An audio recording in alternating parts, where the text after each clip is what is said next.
Hello everyone, welcome to a watch restoration video. We have here a Seiko 5 and it's an automatic watch. It's orange dial that I really like, and you can see it's in quite rough shape. I think it had been through a flood. The area I live is prone to flooding. And you can see there's quite some water damage, there's quite some corrosion inside there. So it's going to be fun. Let's see if we can restore this thing. It's probably the most difficult restoration I've ever done. I'm still quite a beginner. And let's see if it's going to run. I highly doubt it, but it's worth a try. So trying to wind it up a bit. These Seiko 5s, they don't have hand winding, so you have to wind them automatically. And yeah, you see we're not running. This one was produced in June 1984, so over 40 years old already. And looks like it's had a bit of a rough life. And wow, look at the back. We really have quite a mess here. This is exactly how I got it. I didn't like put it in a mud puddle or something. Like I said, I think it may have been seen some flooding, unfortunately. And I tried the crown, and I can't move the crown stem at all, so I can't even tell what language the date wheel has. And a little closer look here.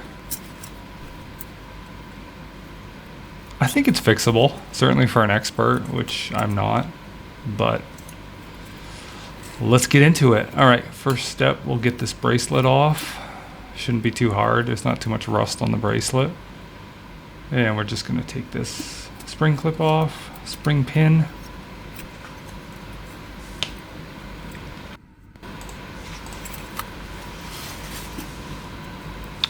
All right, and we can have a look at the back here. And you can see the serial number and all that. That's how I dated it to June 1984. I don't think this is the original bracelet, and it has quite some wear, so that's definitely exciting for me. It's nice to know that it was worn in the past and used. Sometimes I get these watches and they've never been used at all. And a nice close-up here. I haven't had this case back off yet, and look at all that rust and corrosion in there. This is going to be really tough to get apart, but it's going to be fun. Honestly, I bought this watch with like 6 watches in total. They're all just like old kind of junk watches. I paid perhaps something like $3 each, $3 to $5 each. And let's see if we can get that case back off. Probably no way. Yeah, that is a bit optimistic to try to use the 8-ball just because it's so rusted, but you never know. So anyway, as I was going through these watches, well, first off, I love an orange watch. I love an orange dial. And as I was going through, I wasn't a YouTuber or anything like that, you know, but I've been repairing watches for, I don't know, 6 months now or something. And just the moment I saw this watch, I thought, I have to fix it. And I thought, this will make a good YouTube video. So ever since then, I've been trying to get together all the equipment and everything to make the video, and here we are. Okay, so we got that bracelet off and quite a lot of dirt and everything under the end links. And so now we're going to try to get that case back off. This here is like a 3D printed fixture, and you can see this one doesn't fit, just the one I have on hand. So I started off a new print of a fixture that's the correct size, and in the meantime, let's get this this part on there. So this is another 3D printed part, and basically what we're going to do is just glue this on there. I do have like the tools for removing these, but I find that they can scratch the case back with these really difficult ones to take off. So I actually prefer this super glue method. Yeah, that's actually super glue there. And basically this is going to act as the nut. So then I'm going to go ahead and let that dry for about half an hour. And then we're going to come back and try to take it off. So here we are coming back. And this is the new fixture that I've 3D printed. And there's a square part on the bottom to allow it to go into a vise. So that's exactly what we'll do. It holds pretty well, not perfect. I could have printed another one, but I wanted to just try this and see how it went. So here's my vise, also 3D printed, of course. I think you might notice a pattern here. A lot of homemade DIY type stuff, type tools. So anyway, now with this wrench, we can get a lot of torque. And wow, that thing is so tight. This wrench is huge. And I really like this because we're not damaging anything by doing it. It's really easy to remove that super glue. All right, it's coming off, thank God. Almost time for the big reveal here. Let's see what we get. And here it is, and oh yeah, it's not that bad actually. Okay, first off, looking for watchmaker marks. I love to see those, to see it's been serviced. So of course the rotor is corroded. They use like I believe it's a zinc alloy. It's not coated at all, and so any moisture they'll get corroded. You see even really high quality examples still will have small amounts of corrosion on that rotor. It's probably definitely my number one complaint with this this design. Otherwise it's quite a good movement, I think. This is the 7009 movement, 7009, and checking the balance, seeing that moves freely. And let's go ahead and get that rotor off first.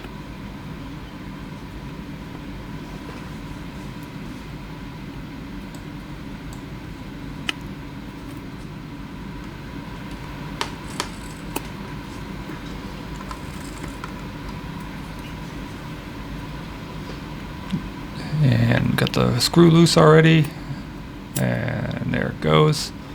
I apologize for the camera quality. I played with my setup a lot throughout the video. I'm definitely going to school here on how to make quality YouTube videos and also working on watches at the same time. And look at all that dirt and crap coming out.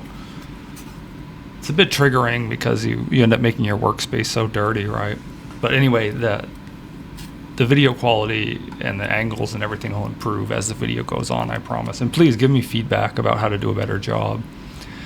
Okay, so trying to get the crown out now. And being really careful, I don't want to damage the case. And just checking the corrosion quickly. And no progress on the crown yet, so let's start to get some of these nasty wheels off. This is I believe it's called a second reversing wheel. You can see it's just completely rusted, and we're gonna have to replace that. Hoping to replace as few parts as possible. I'm really curious about this main plate, if that's gonna survive. It looks probably not, just considering all the rust and corrosion. The plating is quite thin on all these parts, so any serious corrosion, ruins them. And trying a bit more on the stem. I'm basically soaking the stem with lighter fluid and then trying to pry it a bit more and then soaking it again. It's a very long process, trying to be careful not to damage anything. And nothing yet. And let's get this is the ratchet wheel. And apologize for this angle again. I promise it will get better in the future. By the end of this video, I'm using 3 camera setup already and more lights. Eventually I'm just like pointing every camera and every light I own at the watch, making a video. But this was the very beginning. And okay, getting that screw off.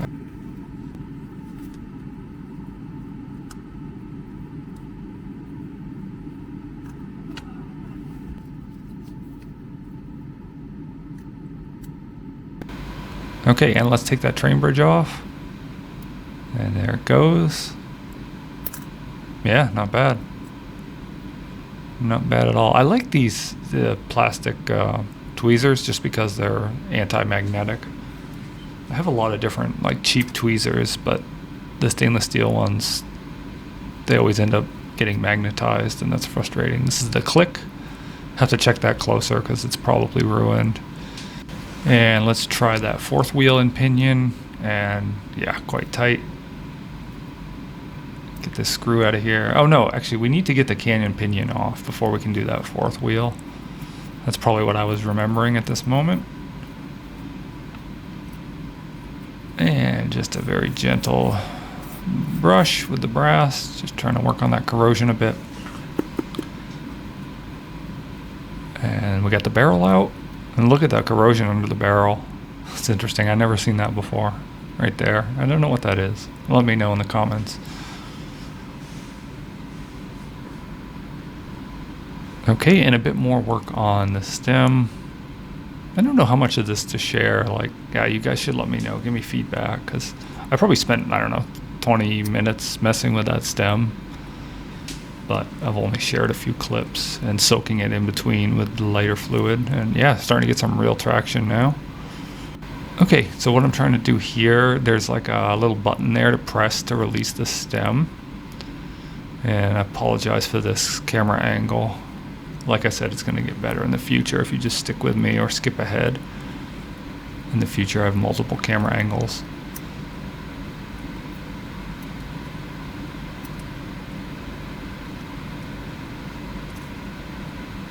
And there it goes. And I did bend it, of course, but I'm not too worried about that. At least we got it out.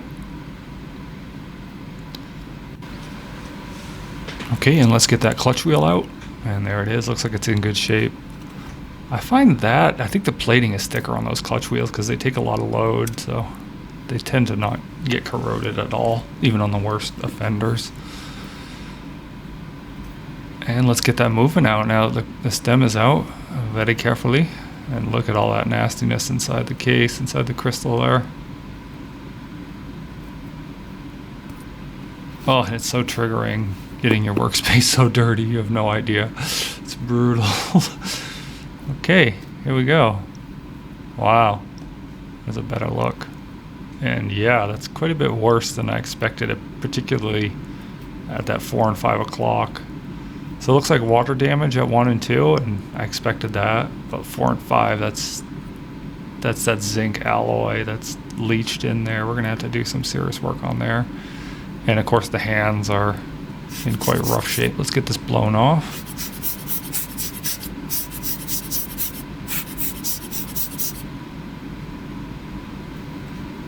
What do you think? I don't know. I think it has potential. And here's a close-up on the back.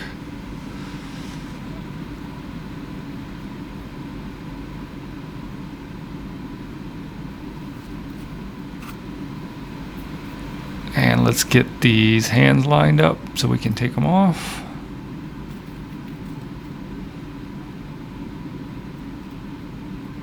I think it's okay to move these since we have the barrel out. I'm not sure. But it would have been nice to have the back a little bit more disassembled, but they move really easily, so I think it's okay. And a bit more blowing. Okay, take a look at this case and that crystal, huh? Have some deep scratches. Might have to replace that. I much prefer to refinish the crystal, but I've never done one this bad, so let's see how that goes. And look how dirty this poor workspace is. Oh my gosh. Yeah, we got our work cut out for us on this one. At least the case is in good shape. Okay, got some better lighting already, huh? It's about time. And yeah, now we're gonna get those hands off. Just have some pieces to protect the dial and protect the hands here. So this is just gonna go behind to protect the dial. I don't know if this dial needs protection considering its condition. No, it definitely needs protection. It's really easy to damage the dial, especially using metal tools. So I want to get this piece of paper in place.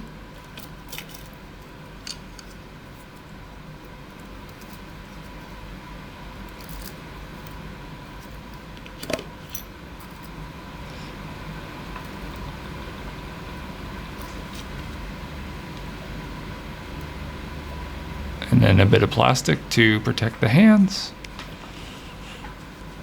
Pretty sure we can restore both of these. It might not look pretty, particularly the dial, but it'll be usable at least.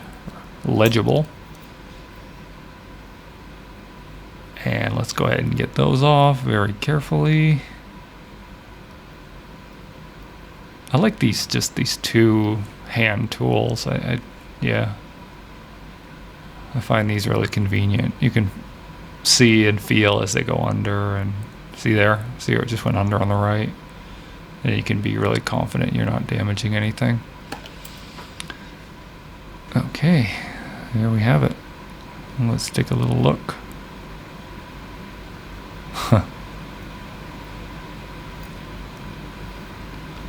Yeah, got some hands, huh? Got our work cut out for us there.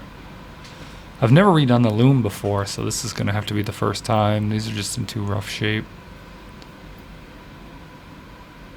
And the hour hand.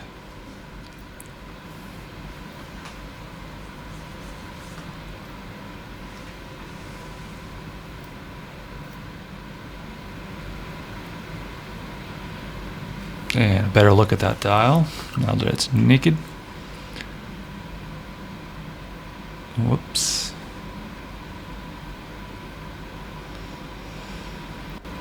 Okay, let's loosen up those dial feet screws. It just has two eccentric screws, cam screw kind of things. And that one's loose, but this other one is quite corroded, so a little bit nervous about this one. I apologize for the camera angle. Like I said, it gets better in the future.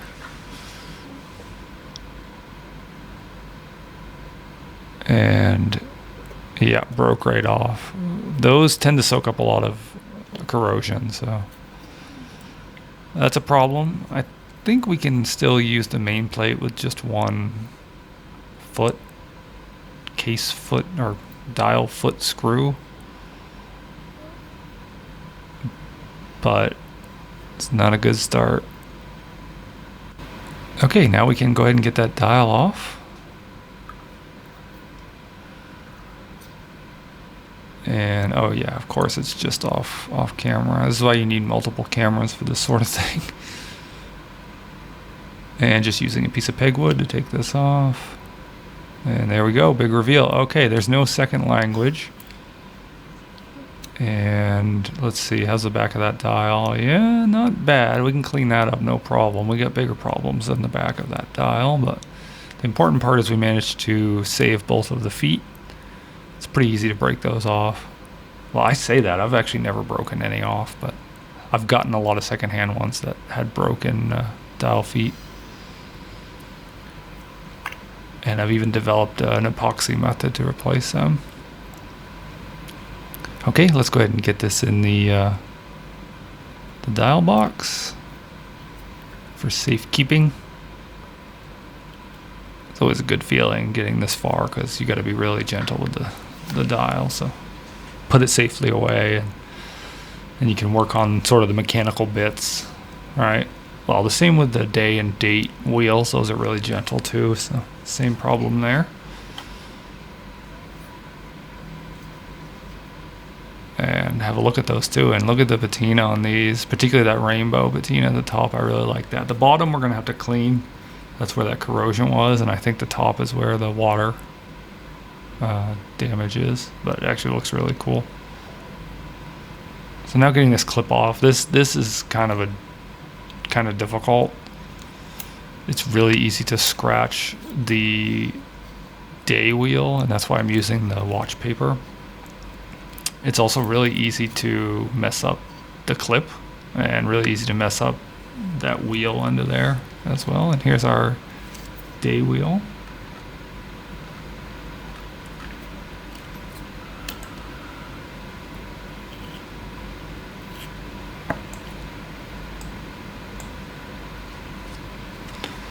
But we didn't mess anything up. That's the hour wheel in the center there that the clips onto. Okay, and we'll get the spring piece off. They call that the day jumper. So it's kind of a spring for the day wheel.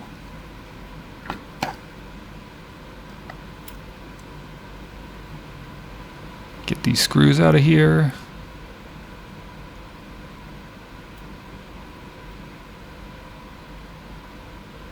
And the day jumper's in great condition, no problem there, even though it's so close to that corrosion. And I don't know why I tried the date there. I know it doesn't come off. You still have to remove a few more pieces. And now removing the day finger, and underneath that will be the date finger.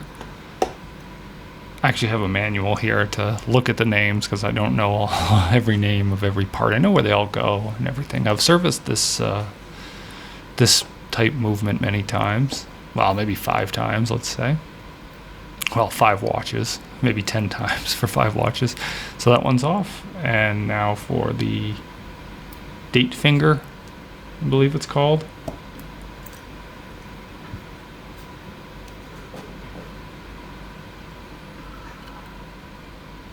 Okay, gonna leave that for now. Maybe need some Rodico or something. And now this one's called the day corrector, and it has a spring underneath of it. I apologize for this camera angle.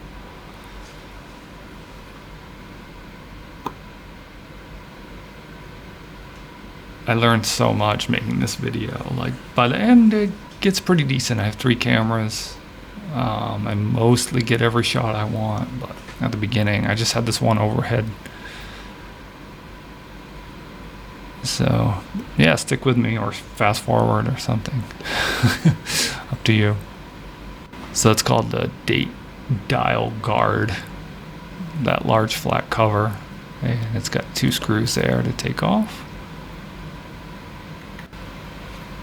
Okay, and let's get that cover off. Nice, in good shape.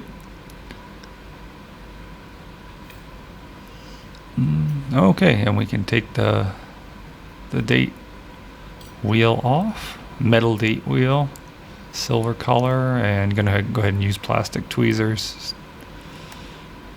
Try to protect it. And wow, look at that rust underneath, my God.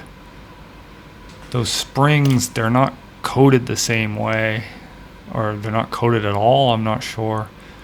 But they're very prone to rust, and unfortunately they're so long, they just carry the rust into the rest of the movement.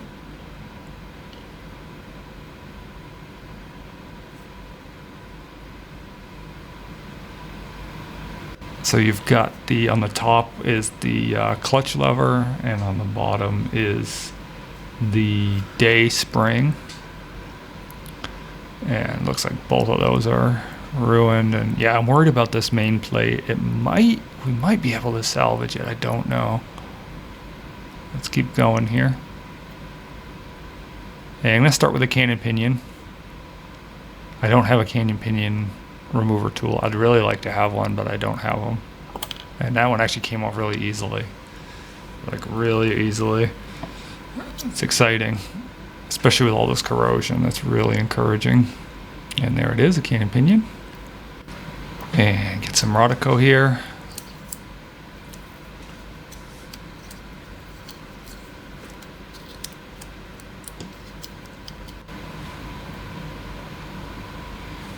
Nice, no problem. That's the date jumper I've just took off there. And the intermediate wheel, I believe that's called. Let's see. The intermediate date wheel, that little one, is really easy to lose. Heck, all these parts are really easy to lose. Okay, let's try that minute wheel. See if we can get him off. And there he goes, in good condition.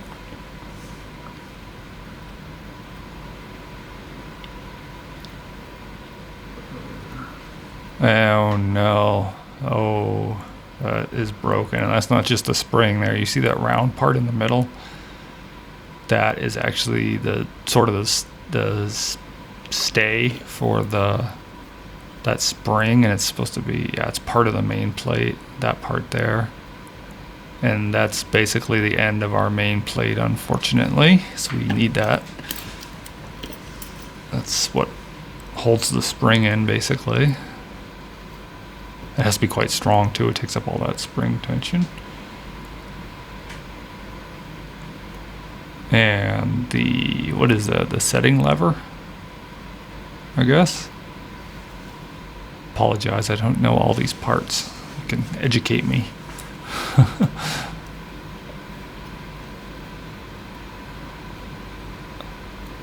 All right, well, we're really getting down to the end here, huh?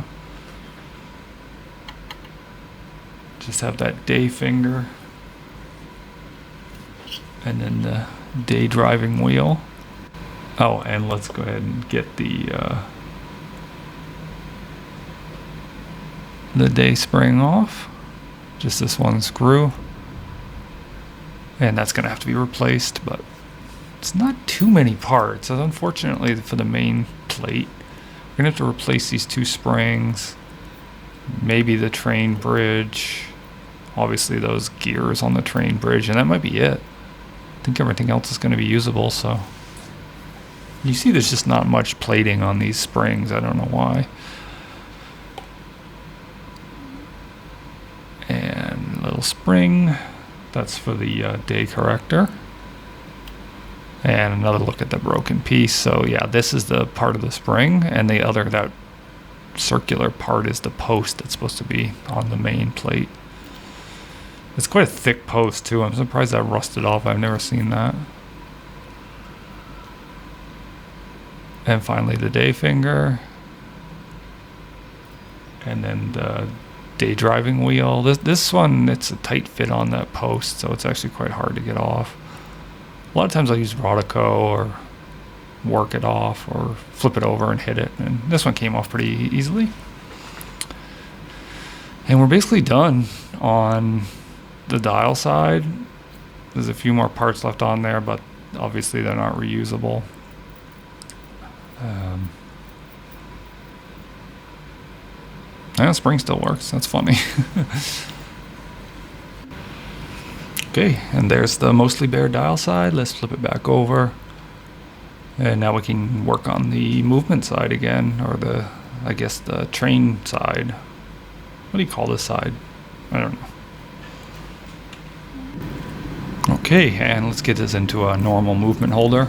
3D printed, of course. Not really sure why I use that screw type. I don't really like those screw type movement holders. You know, I mostly work on like 4 different movements, all Seikos. And here's our second camera. I promised you a second camera, here it is. So kind of building my way up, you know, kind of leveling up, going to 2 cameras and then later to 3 cameras. But let's go ahead and tear down the rest of this train side. Having some slight problems with my screwdriver, so basically they wear out really quickly. These are quality screwdrivers, not the highest quality, but kind of mid-grade, but they wear out quickly. And now we got the cane and pinion off, 4th wheel and pinion off, and that one tends to be a bit tight. It came off pretty easily though, not bad. And look how much better the 2 camera angles. So much better. Now we can usually get a clear shot. And get the 3rd wheel and pinion off. And now the balance. A little bit nervous. And let's get a better angle. And there it is. Looks to be fine. Kind of the beating heart of the movement right there. Whoops. Dropped him. And the escape wheel. And see these tweezers, like they overlap like that.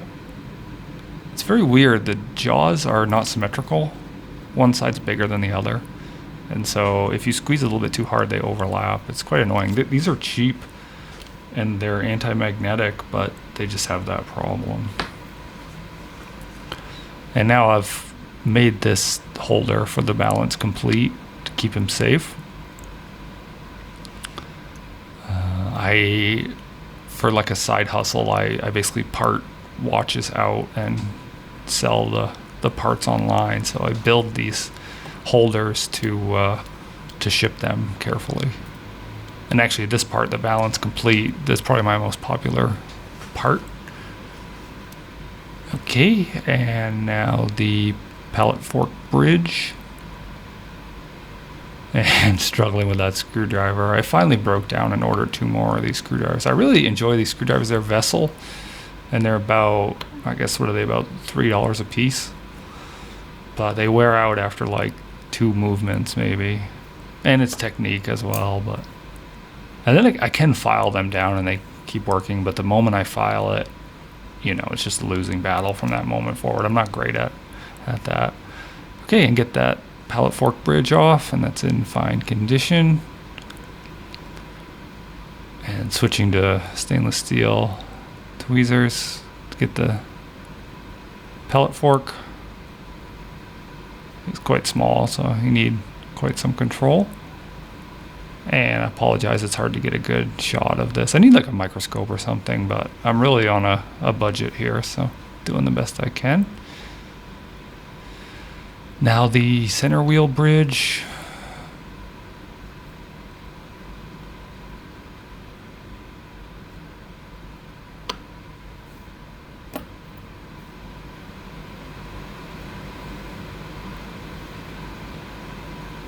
And get the bridge off.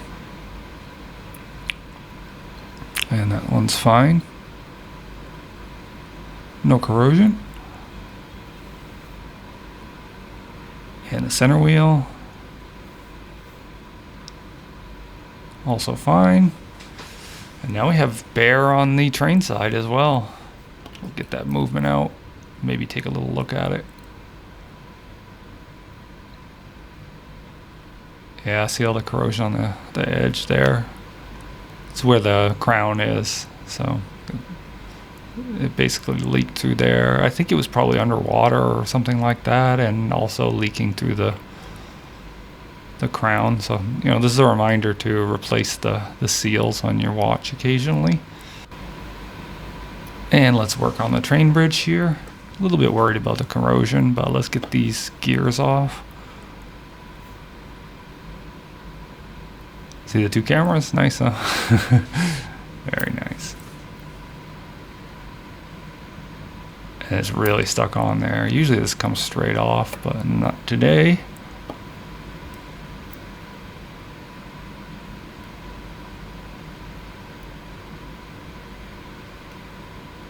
And push him off with the stick, and there he goes. Super rusty. And the ratchet wheel, that sits on the barrel and interfaces with the click to allow the barrel to wind up.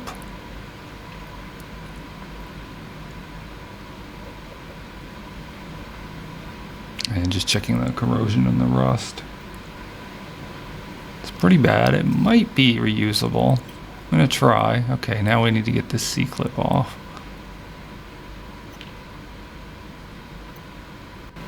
Okay, and let's get that C-clip off. Tiny C-clip.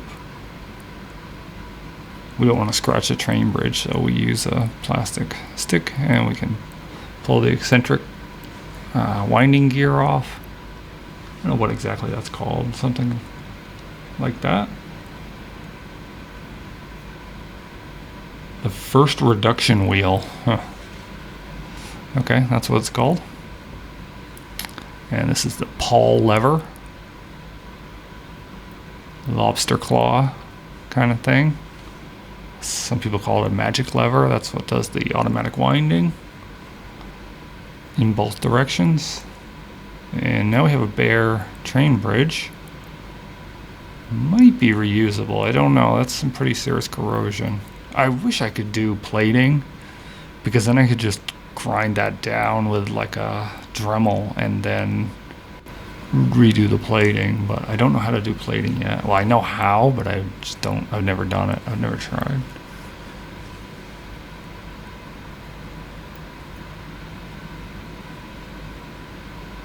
And start to work on this corrosion a little bit. start off with kind of the gentlest methods and then work our way up.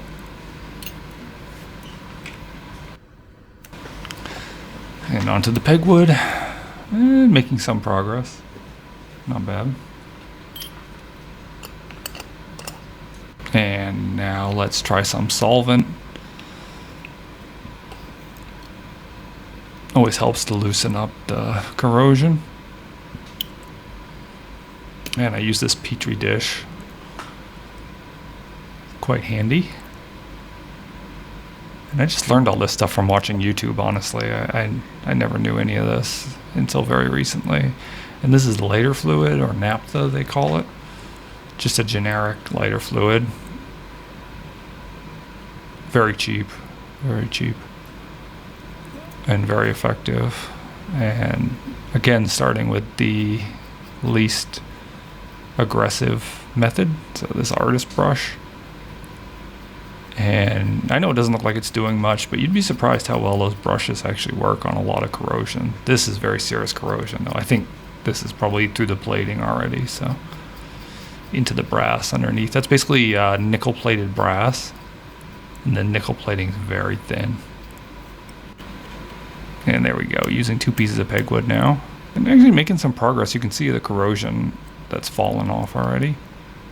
Basically, we're just trying to prepare it for the watch cleaning machine, and now drying it off. And let's get a closer look. And yeah, we actually got some of that off. I think it's eaten through there, through the plating. I don't know, but that's the best I can do. And now we're basically ready for the watch cleaning machine. So let's get everything lined up and in order here. Gonna put the junk parts on the right. I'm gonna put the good parts on the, or excuse me, put the junk parts on top and the good parts on the bottom.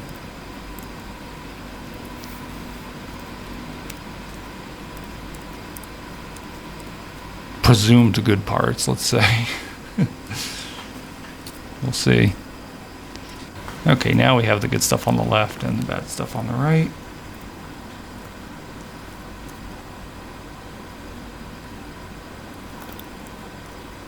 And should have a train bridge as well somewhere. And the old junk main plate.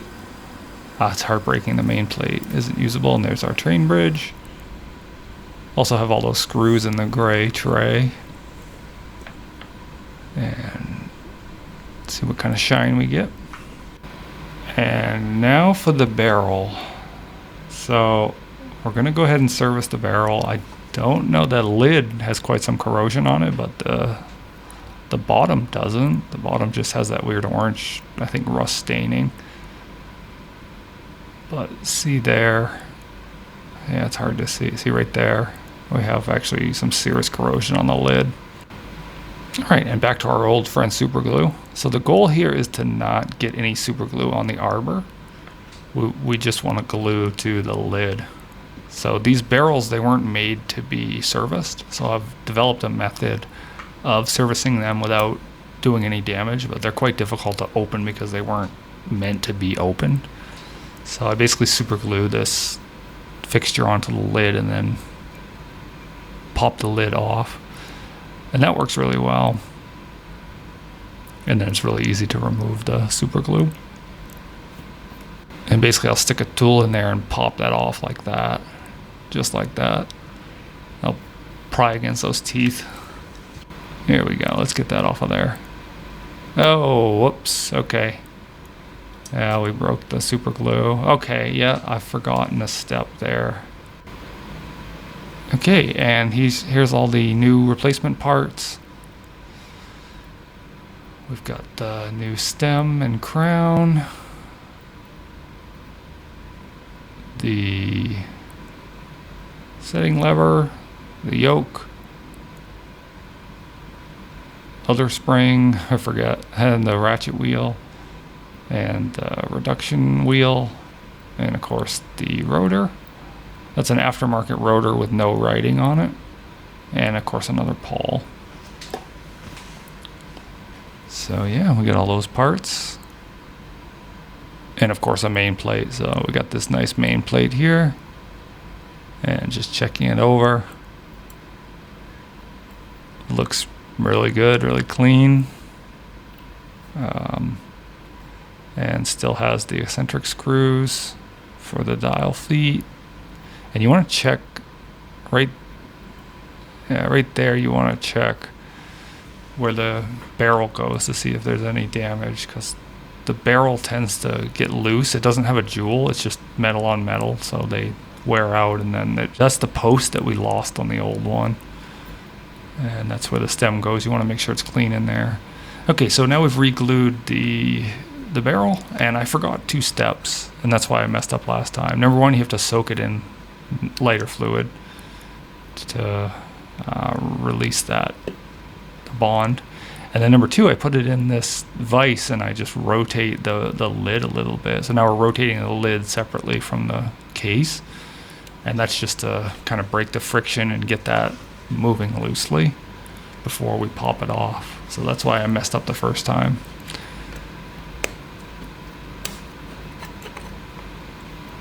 And let's see, now we should be able to remove it for real.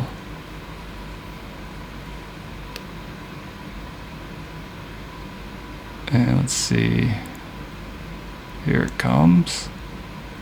Almost.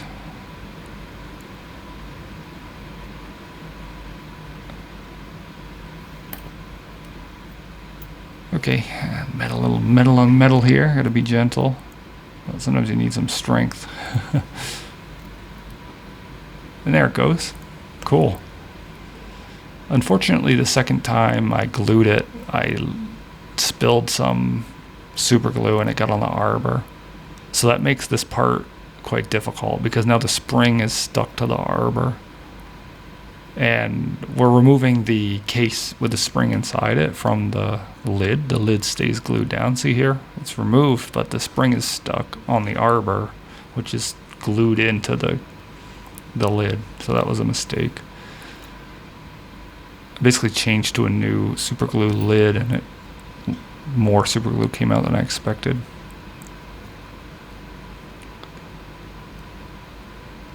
Yeah, even with all my cameras, I just can't get a good angle on this just because of the way I'm holding it. But I'm basically just sticking that in between the spring and the arbor to pry them apart. And there it goes. And let's have a look. And wow, look at that spring. I did not expect that. It's extremely clean. So that's a cool sign, and you can see the inside of the lid is not clean. And so that tells me that this watch was serviced and they replaced the spring. It's kind of like a value add for the watchmaker. Like when you go to get an oil change and they're like, oh, do you want me to change your air filter too? It's like that kind of thing. You really don't need to change these springs unless they're broken. But the watchmaker wants to make money, so they replace the spring. And it doesn't hurt, of course. So now pulling that spring out, you want to be really careful. And by the way, I save like old dirty gloves for this, because usually this is a really dirty process. But this is a super clean spring. I can't quite believe it. And just being careful not to launch the spring out.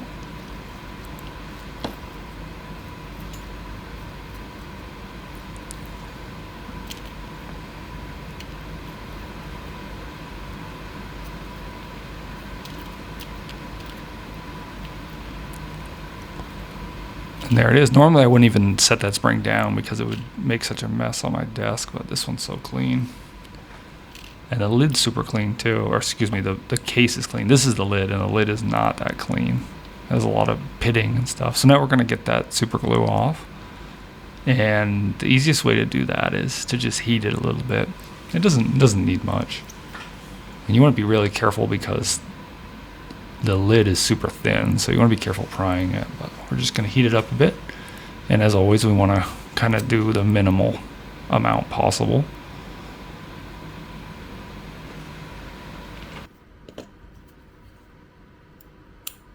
And let's try to get that arbor first, and not coming out.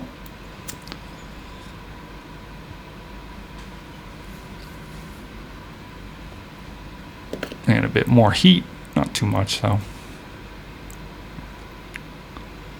And yeah, you can see it start to come, and hopefully not bending that lid at all. The glue's quite soft at this point, so it just pops right out. And you can see this is what it looks like after, and another close-up. That's just a little 3D printed fixture. And cool, the arbor comes straight out. So that heat broke the super glue. And this is the only part I'm concerned about, is that lid, the corrosion on the outside. Everything else looks great. The case looks good, the arbor looks good, the spring is almost new. It's cool to see such a clean spring. You know that they had serviced it fairly recently before it went in the flood or whatever. And this is acetone. That's just to melt away any leftover super glue, because the watch cleaning machine won't get super glue off. It doesn't have any acetone in it or whatever. And a little close up on the spring. Just an amazing condition. Can't quite believe it. Look at this, when you wipe it, look at how little comes off. Normally that would just leave like streaks.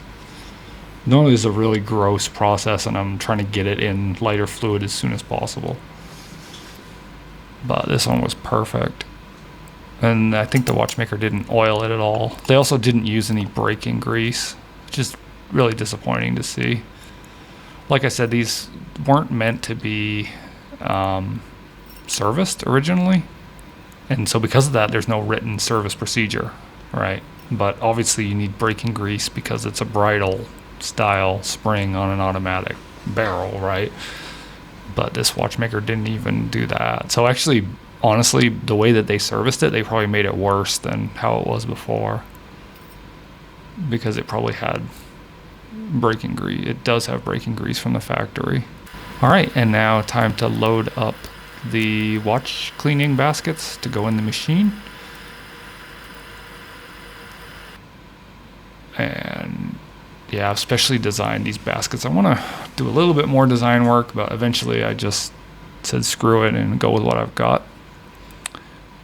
And I especially don't like this big open one. This one's pretty handy.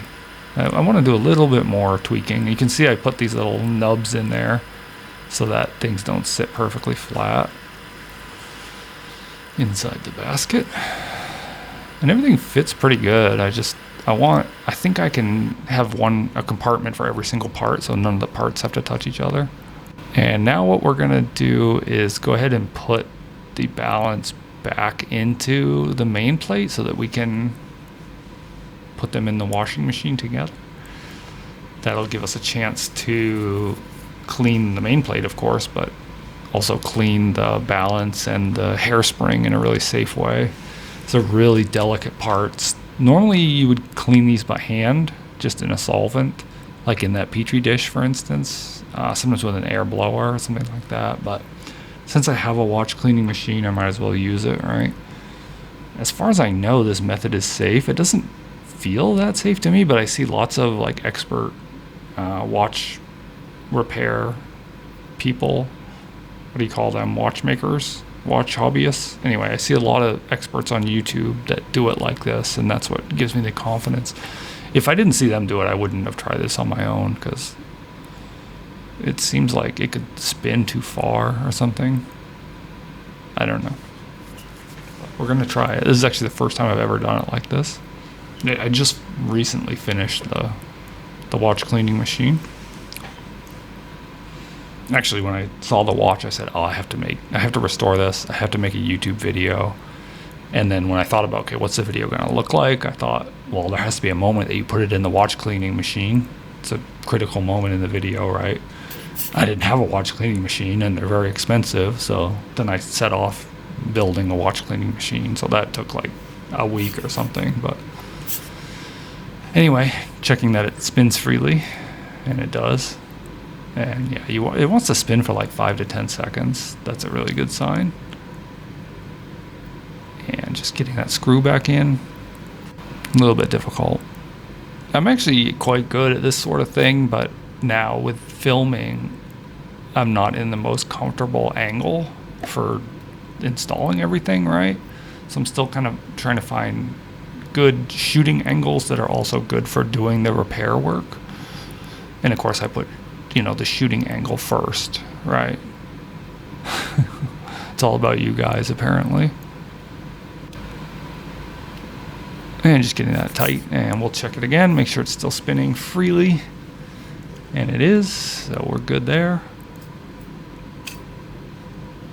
And get this in the case, the basket. And obviously this basket's specially designed for this movement. Although I think I can refine it a little bit better. It fits the mainspring and the train bridge perfectly, but the other parts you can see don't quite fit perfectly. And also I should add those little bumps so that parts don't sit flat. But yeah, this is all like version 1, you know. Okay, so now we stack it up. And just trying to figure out which one's gonna go where. This is actually the first time I've used the machine like for a whole watch. I'm thinking maybe I should make like a basket just for the barrel, so like it would have a place to put the barrel lid and the case and the arbor and everything, but we'll see in time. And then yeah, we just on top we just put one to close it off, nothing in that top one, and it's like upside down. And then this is the outer basket, and yeah, of course I designed all this stuff myself. These baskets I used someone else's, and I think they based theirs off real baskets. And then immediately I didn't like it, so I just set about redesigning it from scratch. I mean, basically everything I 3D print, I mean, 95% of the things I'm not happy with the design or the file or whatever, so I usually make my own. Okay, and all stacked up. Yeah, this one originally didn't open like that. It was just a circle. It was really hard to get the trays in and out without messing them up. So then there's just this pin that holds it closed, and also the spindle holds it closed, the rotor on the spindle. But yeah, there it is, all packed up. Get it in the machine. And today my partner's not home, so I'm just doing this next to the window. But these fluids, honestly, they smell awful, particularly that orange fluid. That's the cleaning fluid. So I think in the future I actually have a balcony. I think I might put the machine on the balcony, just outdoors entirely when I use it. But anyway, let's go ahead and start it up. And this machine doesn't have a screen yet, so I just have a button on the back to start the cleaning. And here it goes. So we got 4 stages. This first stage is cleaning. And then the second and third stages are rinses. And then the 4th stage is drying with a fan, and it uses the heat. Uses heat as well. And these are the professional fluids. Like it might be a homemade machine, but the fluids are the real fluids. And I really like, if you can notice how much turbulence I get in the vortex. I designed everything to try to increase turbulence as much as possible. When you look at the normal machines, they have these really smooth, consistent vortexes, and I think that's not good for cleaning. So you can see mine has really good turbulence, and there's baffles in the bottom you can see there. Alright, so this is the part of the video where I would probably mention my Patreons if I had any, but I don't, and I don't have a Patreon for that matter. But I'd like to, in the future, if this becomes popular enough, I'd like to have one and have supporters and that sort of thing. And this is where I would call them out and say thank you very much. So I guess since this is my first video, I'll just say thank you for watching. And yeah, please let me know any feedback you have, how I can improve this, make it better, maybe other watches I should work on, anything. Give me any sort of feedback. The thing I love about the internet is, you can have some clever idea, you take it to the internet and they just like tear it apart. Is immediately some watch machine expert of 30 years, who corrects you on everything. So I love that. I love YouTube for that. I love other parts of the internet for that. So, and then the 4th stage is drying, and that's just like a fan and a shroud that dries it. It's heated underneath there as well. And then whoops, a little bit of a collision. So actually I tested this a million times, but I never put the tops on because I was always testing it with water or just lighter fluid, which the lighter fluid doesn't smell that bad. But actually, these chemicals smell so strong that it's only a 25-minute wash cycle, but even then I want to close them the minute or the second it finishes each stage. And then the lid is a little bit taller, so it hit the basket hit the lid. And it's always something. This is what you get with homemade stuff, you know. This is actually like nightmare fuel, because that chemical washing fluid, it smells so strong. I mean, I spent like an hour cleaning this up afterwards. But you know, you live and learn and everything. I'm gonna change the G code and stuff. Okay, and now coming out of the machine, let's see what we got here, huh? Yeah, clean mainspring, even cleaner than last time. These parts are looking super clean. I'm really happy with the performance. And okay, the lid still has that corrosion. Not a surprise, the machine doesn't undo corrosion. And cool, the balance looks fine, and everything else looks really clean. Really happy. Of course, we'll do close-up inspections under magnification and verify everything. Okay, let's start off with the barrel. We're gonna reassemble that. And it looks like it's damaged the coating there, the plating, but you never know. You can give it a shot. I really like to use all the original parts, so I'm going to try as much as I can to do that where we can. Even a little barrel lid. And, you know, for this particular movement, I have spares because I sell the parts as part of a business, or more of a side hustle, not really a business. But anyway, I have all these spare parts, but, you know, in the future, I want to buy a watch I only have one of. I don't have any spares, and try to, you know, reuse every single part, right?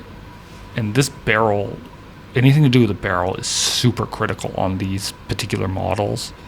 I mentioned earlier they didn't use jewels on the barrels, and a popular upgrade for people is to add jewels for the barrel. I'd like to do that in the future, but I don't know how. I don't have the tools and so on. So anyway, it's really critical to get the barrel like perfect. You can't have any, you know, corrosion, any unevenness. When you close the lid, it has to be perfect. Everything has to be perfect, basically, because it's missing the jewel. I mean, even if you had a jewel, it still should be perfect. But I'm just like extra cautious about this because it's like the number one problem with these. So this is an abrasive paste, and just trying to see. Some types of corrosion this will actually remove without damaging the plating. Doesn't seem to be doing anything for this though.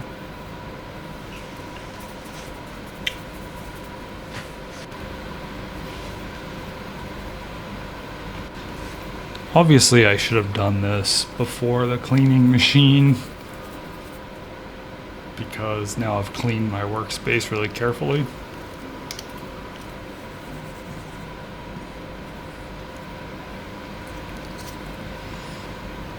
It's definitely a nice feeling as this project goes on, is just like cleaning and cleaning and cleaning and cleaning, because it starts off like super dirty, and then your workspace is dirty and everything, and then you just clean it a bit, and clean it a bit more, and clean it a bit more, and then finally get everything in the machine and just clean absolutely everything, and you have a clean workspace again. Okay, so anyway, the paste is not working. I'm going to try this abrasive paper polishing foam here, and just being careful not to go too far. This is probably the last thing I would try. Let's have a look here. Yeah, it's working, but yeah, we can already see the copper underneath. Okay, yeah, we'll go ahead and move on and replace the lid. I think as soon as I see the copper, it's just kind of over. Okay, time for reassembly. Okay, let's get the main plate in the holder, and let's get that balance off of there.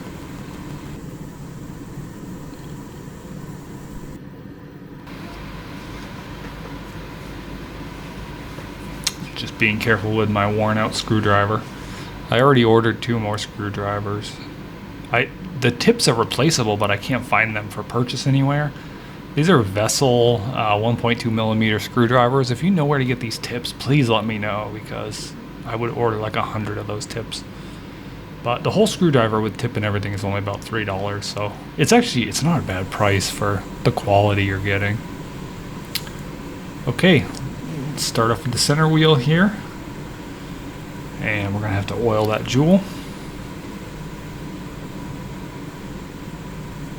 And what is this?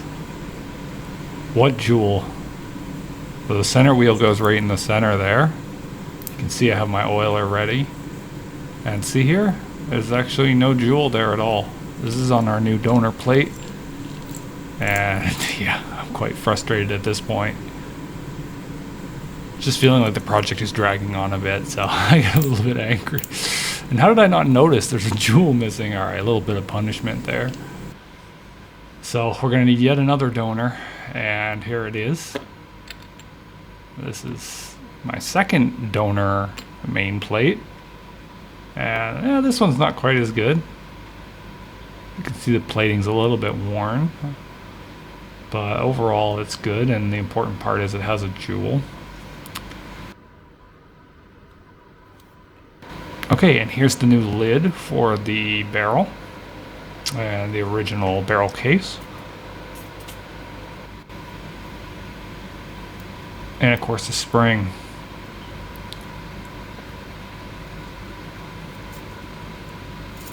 Oh, let's get that spring out of its basket. Yeah, some really handsome parts here. Look great, look clean. You can't even really tell that they've been used that much. And we should have an arbor as well, but maybe we don't need it yet. Okay, and from another angle. And look at that. Look at how clean that spring is. You just don't see that unless it's new. Oh, and by the way, the NH35 spring works on these barrels as well, so whenever I need one, I go grab those. This is the braking grease we need for the barrel. So that just goes on the walls of the barrel there, and it basically prevents the outer loop from rotating. Since it's an automatic watch, you can't control how much winding happens because it's automatic, and so it could just be winding, and because of that you can't have like a hard stop on the spring, and so the outer loop of the spring can slip against the barrel, but we don't want it to slip too much because we need the torque from the spring to drive the watch, right? So we actually use this braking grease, and what that is that's just I think that's just a normal synthetic grease, kind of thick, but then there's like graphite added to it, and that graphite gives us friction. So yeah, that's all that is really. And now we're going to need to go ahead and wind that spring up. Kind of got ahead of myself there. I should have wound the spring up first. I'm sure at this point you're not surprised that it's a homemade 3D printed spring winder, but it is. This is not, I didn't design this. This is a popular project on GitHub. I think it's called RS Winder or something like that. And the first thing we have to do is get a staple of the right size. You can see this one's 30 microns. And is it microns? Whatever, 30 whatevers. And then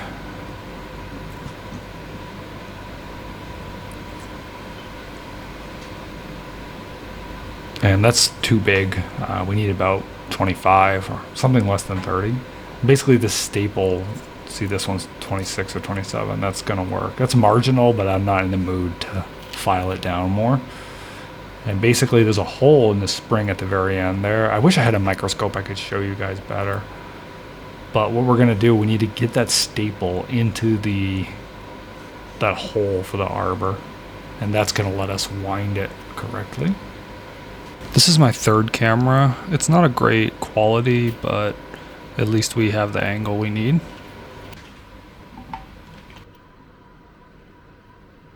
But it's really hard to keep this stuff in frame, you know. So my apologies. I'm sure I'll get better in the near future.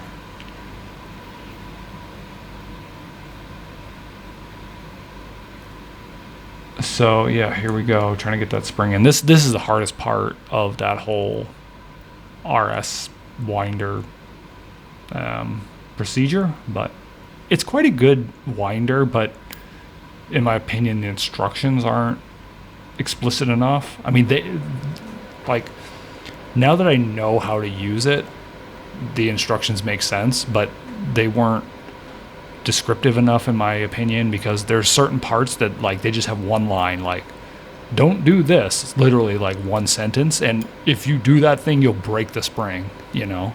And it's really complicated to understand what else to do, right? So I actually broke 4 springs learning to use this system, which probably at least 2 of those are my own fault for just winding the wrong direction.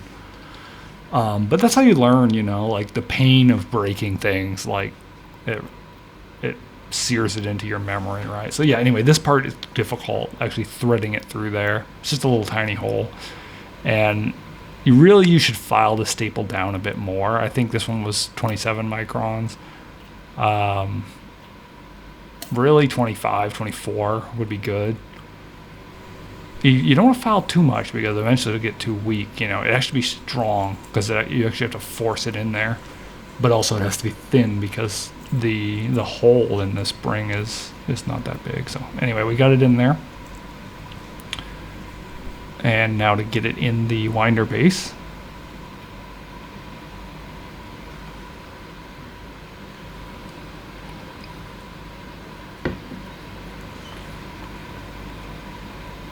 And this part's a little bit tedious. This whole process is tedious, honestly. But, you know, it works and it's cheap, so who cares?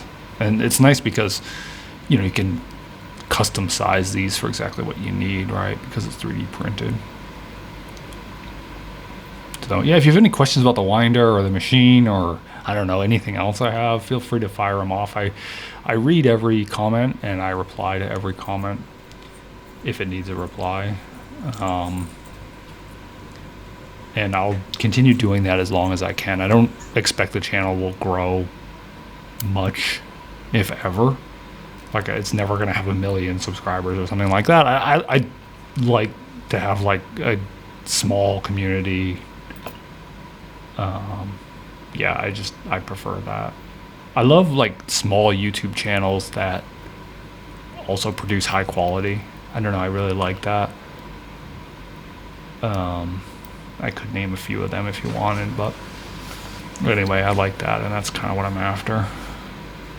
You know, to get bigger, you have to, like, kind of go meme lord and, like, I don't know, fancy graphics and quick cuts and stuff like that. I mean, this is an hour-long video, so it doesn't lend itself to that, I think. So anyway, here we go, winding it. And what I actually do, I don't actually wind it. See there? I actually push it in. So you wind it to release spring tension inside, but it's not actually going in. And then with the tension released, you can push it in. And then, see, I'm turning it, but it's not winding.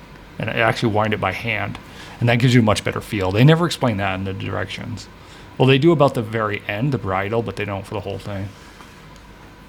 Because there's kind of like an inner spring, imagine, an outer spring. Like, the way it winds, you know.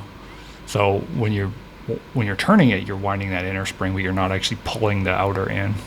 Okay, now we're down to the bridle, and this part's super careful. This is where it gets broken. And so I'm doing that thing to release the tension and then pushing it in. That's about as far as you can push it by hand there. I always try to push it further, but it's just not possible. And then I'll even, like, grab tweezers and push it in. I wish you could push it in all the way from there. And actually, now that I look at it on camera, I could probably change the base, like make the base a hexagon or something so that you could push it a little bit further. But not important right now. And yeah, the last little bit, you do have to wind it in. You have to forcefully wind it. And that's kind of nervous because you could break the bridle. But now you have to be careful, because once you get it inside there, see there, those openings, the bridle like sticks in those openings. Now we're releasing the tension. Anyway, in those openings, the bridle, the end of the bridle or the end of the spring, like it naturally just stops in one of those openings. There's 3 openings. See, there's one right there that I'm pointing at. And see, here's another one. So I'm just checking to make sure the end of the spring isn't in there. So anyway, the end of the spring can actually poke out of there, and you might not notice it. See right there? The end of the spring can actually poke out of there, and it likes to poke out of there. Like, that's its favorite place. So you have to take like extreme caution to get the spring to stop halfway between 2 holes. Okay, and now just using screwdriver to not screwdriver, just using tweezers to pull this out. And I'm trying to like hold the spring in and also pull the base out. This part's scary. All of the spring stuff is scary because it has a lot of tension on it, and it just goes flying really easily, and it can poke you in the eye or whatever. And then getting this block so that we can set it down and just be a little more careful. And there we go. And look at that. Wound really nicely. No problem. That's really cool. Yeah, I made this with clear filament, but of course it's not actually clear, and that didn't help at all. So I should make another one, I think. And now to get that staple back out, I find this part, it's scary because, yeah, if you messed it up, it would go flying. But I find this part isn't too bad, especially if you have the right size staple. Because of the way the spring is supported, I actually find it's usually pretty easy to pull that staple out. It is hair-raising, but it works.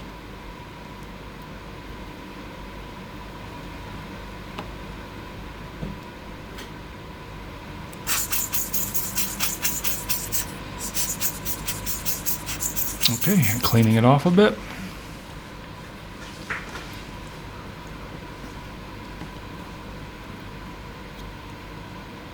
Okay, very cool. Oh, and now you need to basically push the spring out a little bit. So you have this white block, and what that does is it allows you to push the spring out like, I don't know, 1/10 of a millimeter or something. See there, I've just pushed it out. And basically the spring wants to be just above the winder, and you can kind of see it. Let's see, focus please. Yeah, see there, barely you can see it, but it's just a tiny bit above. They're not flush anymore, and then you can basically catch that small lip on the barrel case, if that makes sense. I don't know, it would make more sense if you tried it, but it might not make sense in explaining it. So this bench block here, I actually modified it just for this purpose, for working on barrels. I do a lot of barrel work. And now pushing it in. Oh, that's a satisfying moment if it goes in. And this is the last like scary moment where it might go flying. And honestly, a lot of times I grab a hammer and just like hit it with a hammer and just praying, and oh, thank God it's in. The way this tool is designed, you can't see if the spring has gone in very well. But it did in this case. And this was all the first try. This is not the magic of video or anything. This was actually the first try I managed to do it. That's a lot of times it'll take me 2 tries. I'll mess up one part or another. A lot of times the 3 holes where I said the end of the spring goes in there, that happens to me a lot and I don't notice. And now just putting some oil on there. I like to put a tiny bit of oil and keep it away from the wall edge where the braking grease is.